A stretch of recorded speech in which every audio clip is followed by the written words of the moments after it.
औरत और लड़की की आत्मा। यह एक चौंका देने वाली घटना है जो 1950 में घटित हुई थी। उत्तर प्रदेश के रानी बाजार गांव में एक राम प्रकाश तिवारी नाम का आदमी रहता था। उसकी 5 साल की लड़की थी। उसे कैंसर की बीमारी थी और उसकी कई जगह से इलाज कराने के बाद भी वह जिंदा ना बच सकी। रात के 1 बजे उसकी मौत हो गई।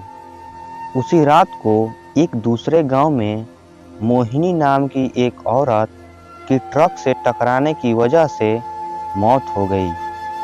मृत के परिवार वाले लोगों ने उस औरत का दाह संस्कार कर दिया। दूसरी तरफ जब रानी बाजार में उस मृत लड़की को दफन करने के लिए जंगल में जा रहे थे, अचानक रास्ते में उसकी शरीर में कुछ हलचल हुई और वह उठकर खड़ी हो गई। लोग यह देखकर डर गए, लेकिन बाद में उस लड़की को जिंदा देखकर उसके परिवार वाले लोग बहुत खुश हो गए। लेकिन लोगों को यह पता नहीं था कि उस लड़की के शरीर को किसी और की आत्मा ने जकड़ लिया है। उस 5 साल की लड़की के अंदर मोहिनी की आत्मा घुस चुकी थी। वह अलग जगह पर आकर बहुत दुखी और परेशान हो गई थी। उसका खाना खाने में भी मन नहीं लगता था, लेकिन उसकी माँ उसे अपने हाथों से खाना खिलाती थी। एक दिन वह लड़की अपने माँ के साथ उसके मामा जी के घर जा रही थी। रास्ते में अचानक वह जगह आई जहाँ मोहिनी की ट्रक से मौत हो गई थी। उस बच्ची ने अपनी माँ को इशारा करके बताया कि यह रास्ता उसके गांव की तरफ जाता है।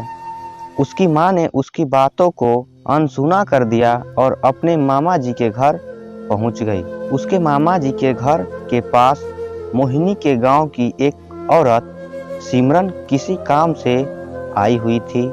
मोहिनी की आत्मा ने उसको पहचान कर उसको आवाज देने लगी। सिमरन को लड़की के मुंह से अपना नाम सुनकर आश्चर्य हुआ।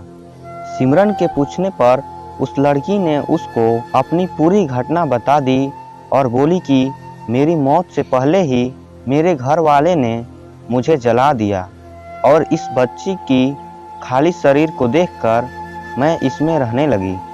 जब सिमरन ने यह बात सुनी तो उसने गांव जाकर सारे गांव वाले लोगों को यह बात बता दी और उसका पूरा परिवार मोहिनी से मिलने आ गया।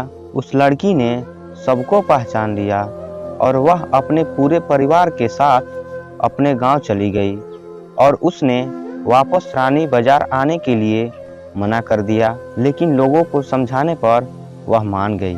इस तरह वह दोनों परिवारों के साथ रहने लगी।